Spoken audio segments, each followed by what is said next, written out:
صلی علی رسولہ الکریم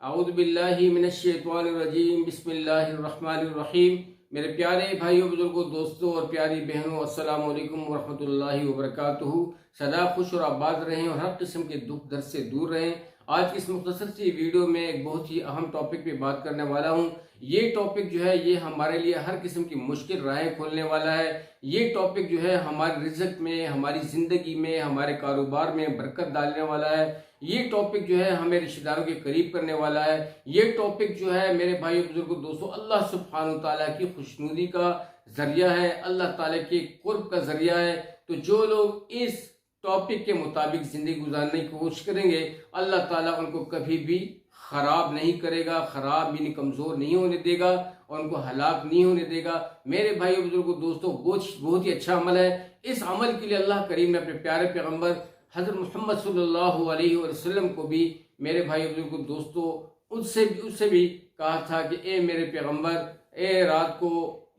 رات کو کمبل اوڑھنے والے، ساری رات جو ہے مت سویا کرو، بلکہ رات کے کسی حصے میں مجھے وقت دے دیا کرو۔ میرے بھائی بزرگوں، دوستوں، آپ سمجھ چکے ہوں گے یہ جو حصہ ہے یہ تہجد کا حصہ ہے۔ اور تہجد کس وقت ہوتی ہے؟ تہجد رات کے 12 یعنی کہ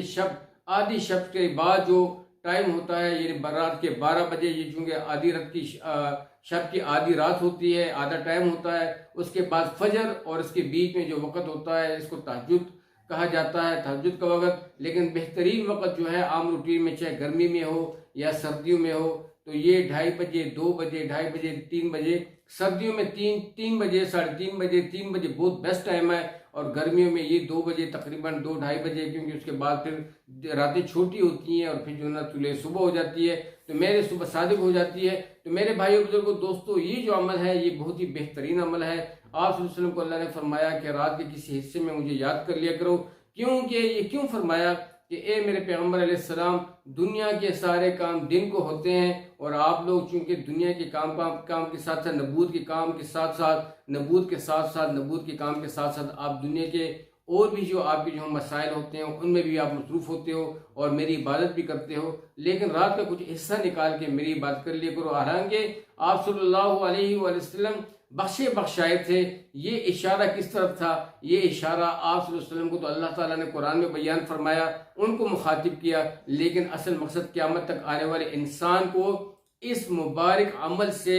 آگاہ کرنا تھا کہ قیامت تک آنے والا مومن جو ہے، مسلمان جو ہے، وہ اس عمل سے فائدہ لے اور راتوں کو اٹھ کے اپنے رب سے مانگتا رہے۔ تو یہ دروازے ہمارے لیے بھی کھلے ہیں۔ آپ صلی اللہ علیہ وسلم کی سنت ہمیں بھی ملی ہے، میراث میں یہ چیز ہمیں ملی ہے، ہمیں بھی بتایا گیا ہے کہ اس عمل کو فالو کرو۔ تو رات کا جو حصہ ہوتا ہے یہ بہت ہی زیادہ پرسکون ہوتا ہے۔ اس وقت میں ایک تو بندہ ذہنی ٹینشن سے پاک ہوتا ہے، اس ٹائم پہ تلاوت بھی بہت خوب ہوتی ہے، ذکر بھی بہت خوب ہوتا ہے، نوافل بھی بہت خوب ہوتے ہیں، اور یہ بندہ اگر مراقبہ ہو جاتا ہے، اللہ سبحانہ تعالیٰ کی طرف متوجہ ہو جاتا ہے، اور یہ دین کے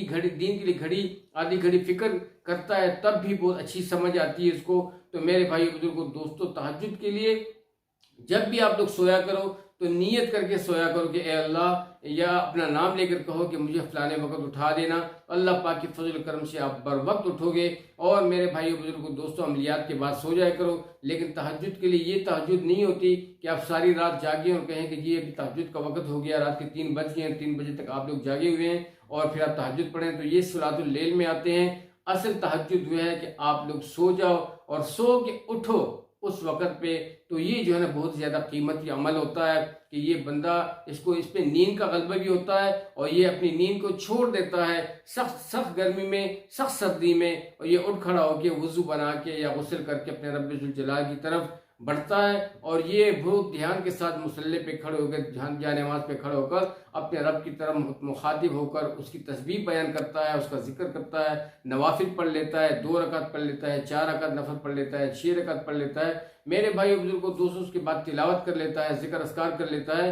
تو یہ ایک بہت ہی زیادہ اللہ سبحانہ تعالیٰ کے قرب کا ذریعہ ہے۔ سب سے پہلے نیت تو ہماری یہ ہونی چاہیے، کیونکہ یہ وقت جو ہے آپ کی تمام ضروریات پوری کرنے کی ہیں، لیکن ضروریات تو جب تک ہم لوگ زندہ ہیں، اللہ نے ہمیں سانسیں بخشی ہیں، یہ ضروریات ہمارے ساتھ لگی ہوئی ہیں، لیکن یہ ضروریات کا سب سے جو سب سے امپورٹنٹ چیز ہے ضروریات سے، وہ اللہ سبحانہ تعالیٰ کی نزدیکت ہے، اللہ سبحانہ تعالیٰ کی رضا ہے، کہ میں یہ نیت کروں کہ اے اللہ تیری رضا کے لیے مجھے یہ عمل نصیب ہو، اور یا اللہ مجھے اس عمل کرنے کی توفیق عطا فرما، لیکن اخلاص کے ساتھ۔ جب یہ اخلاص کے ساتھ اللہ تعالیٰ کی رضا کو لے کے بیٹھے گا تو انشاءاللہ العزیز کیا ہوگا، یہ ساری ضروریات اس کی آٹومیٹکلی پوری ہوں گی، کیونکہ میرا رب جانتا ہے، وہ تیری عاجزی کو جانتا ہے، تیری فقیری کو جانتا ہے، اور تیری کمزوری کی بھی جانتا ہے، اور وہ خود فرماتا ہے بسم اللہ الرحمن الرحیم وَخُلِقَ الْإِنسَانَ ضَعِيفًا، کہ میں نے اس بندے کو بہت کمزور پیدا کیا۔ تو یہ کمزور بندہ جو ہے جب اس طریقے سے اس نے اچھے عمل پرفارم کرتا ہے تو اللہ پاک ملائکوں پہ فخر کرتا ہے، ملائکوں سے، کہ اے میرے ملائکوں دیکھ میرے اس بندے کو، اتنی سخت اس پہ نیند کا غلبہ ہے، رات کی تاریکی میں اور سخت سردی ہے، گرم بستر کو چھوڑ کے رات کی تاریکی میں اٹھ کے ٹھنڈے پانی سے وضو بنا کے میرے لیے کھڑا ہو رہا ہے اور میری عبادت۔ تو اللہ پاک یہ سب کچھ دیکھ رہا ہوتا ہے۔ تو جب آپ اپنے رب کے لیے اتنا کچھ کرتے ہو اخلاص کے ساتھ، اور آپ کی کوئی بھی غرض و غایت نہیں ہوتی، تو پھر کیا تمہارے رب ذوالجلال جو تمہاری حاجات پہ قادر ہے، تمہاری ضروریات پہ قادر ہے، وہ سب کچھ جانتا ہے، تو کیا وہ آپ کی زندگی سنوارے گا نہیں؟ میرے بھائیو بزرگوں دوستو، ڈیفینیٹلی آپ کی دنیا کی زندگی بھی سنورے گی اور آخرت کی بھی سنورے گی۔ حالانکہ یہ جو دروازے تھے فتوحات کے، یعنی فتوحات کا مطلب رحمتوں کے جب برسنے کے دروازے حضرات اصحابہ کرام پہ کھلے، آپ صلی اللہ علیہ وسلم کے زمانے میں جب انہوں نے قربانیاں اس نہج تک دیں اور اس مقام تک پہنچے جب رب ذوالجلال کی طرف سے رحمتیں اور برکتیں بیش بہا ان پہ کھلی، تو پھر اس پہ رویا کرتے تھے۔ تو آپ صلی اللہ علیہ وسلم پوچھتے کہ کیوں رو رہے ہو؟ تو انہوں نے کہا کہ یا رسول اللہ صلی اللہ علیہ وسلم، ہم نے جتنے بھی اعمال کیے، یا اگر ہم نے جہاد کیا، ہم نے نمازیں پڑھی اور آپ کے طریقوں پہ زندگی گزاری یا آپ کو فالو کیا، تو اس نیت سے نہیں کہ ہمیں دنیا ملے، بلکہ ہم نے تو آخرت کے لیے کیا ہے، کیونکہ آخرت آپ نے ہمیں بتایا کہ آخرت کی زندگی، اللہ کریم فرماتے ہیں کہ آخرت کی زندگی جو ہے وہ دنیا کی زندگی سے بیش بہا افضل ہے، بہت زیادہ افضل ہے۔ تو ہم تو اس کے لیے کوشش کر رہے ہیں، تو ہمیں تو دنیا اتنی مل گئی، ویسے نہیں کہ دنیا کے چکروں میں آگے ہم آخرت کو بھول جائیں، لیکن وہ تو بھولنے والے نہیں تھے۔ لیکن میرے بھائی دوستو، آپ صلی اللہ علیہ وسلم نے ان سے کہا کہ نہیں، اس پر بھی شکر کرو، یہ اللہ تعالیٰ نے تمہیں اضافی نعمتیں عطا کی ہیں، اس کو بھی انجوائے کرو، کیونکہ جب تم اللہ کے فرمانبردار بن جاتے ہو، اللہ سبحانہ تعالیٰ کے لیے ہر عمل کرتے ہو، تو پھر جو ہے نا اللہ کریم تم پہ رحمتیں برساتا ہے، تمہاری دنیا بھی بن جاتی ہے، دنیا کو بھی سنوار دیتا ہے اور آخر کی زندگی کو بھی سنوار دیتا ہے۔ تو میرے بھائی بزرگوں دوستو، آج جو ہم لوگ پیچھے ہٹ رہے ہیں اور نقصان پا رہے ہیں، اس کی مین وجہ یہی ہے کہ ہم لوگ اعمال سے ہٹ رہے ہیں، رب کو بھول چکے ہیں یا رب کو بھول رہے ہیں، اور ان اعمال کو بھول رہے ہیں جو اعمال میرے بھائی بزرگوں دوستو ہمارے لیے راہ نجات ہیں، ان اعمال کو بھول رہے ہیں اور ان اعمال کو پکڑ رہے ہیں جو اعمال ہمارے لیے ہلاکت کا سبب ہے۔ شیطان کے طور طریقوں کو اپنانا، نبی صلی اللہ علیہ وسلم کے سنت طریقوں کے اگینسٹ زندگی گزارنا، یہ جو ہے نا ہلاکت کے نقشے ہیں، یہ بربادی ہے۔ تو اے انسان، اے میرے بھائی، اے میری بہن، پھر ہم کیوں لا توبہ کر لیں اور پہلے سے اپنی زندگی بنا لیں، تاکہ اللہ سبحانہ تعالیٰ کی رحمتیں اور برکتیں ہم پہ نزول ہوں، اور آپ صلی اللہ علیہ وسلم کی شان میں ہم لوگ حدیث اور درود شریف پیش کرتے رہیں، آمون کے طریقوں پہ زندگی گزارتے رہیں اور ڈیولپ ہوتے رہیں۔ میرے بھائی بزرگوں دوستوں، بہت ضروری تھا یہ عمل کہ تہجد کا وقت، آپ کسی وقت بھی تہجد پڑھ سکتے ہو، یعنی کہ رات کی تاریکی میں، جیسے میں نے کہا رات کے 12 بجے کے بعد، لیکن سونا بہت لازمی ہے، آپ نے سونا ہے اور سو کے اٹھنا ہے، نیند سے اٹھنا ہے، یہ بہت بڑھیا عمل ہے اور اس کو کرتے رہو، اس سے آپ کی تمام ضروریات، وہ مقصد یہ ہے کہ یہ عمل جو ہے اللہ سبحانہ تعالیٰ کی رضا کے لیے کیا کریں۔ جب اس طریقے سے آپ کرو گے انشاءاللہ العزیز کیا ہوگا، دنیا کی زندگی آپ کو مفت میں ملے گی۔ جیسے کہ آپ کسی عطردان کے پاس بیٹھتے ہو نا، تو آپ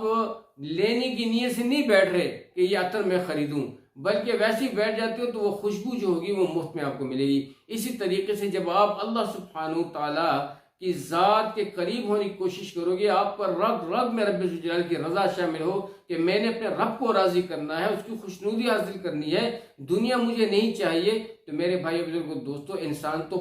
خوراک سے پلتا ہے نا، اب مٹی سے تو نہیں پلے گا۔ تو تمہارا رب تمہاری ضروریات کو سمجھتا ہے، وہ تمہارے ڈیمانڈز کو سمجھتا ہے، تمہارے تقاضوں کو سمجھتا ہے،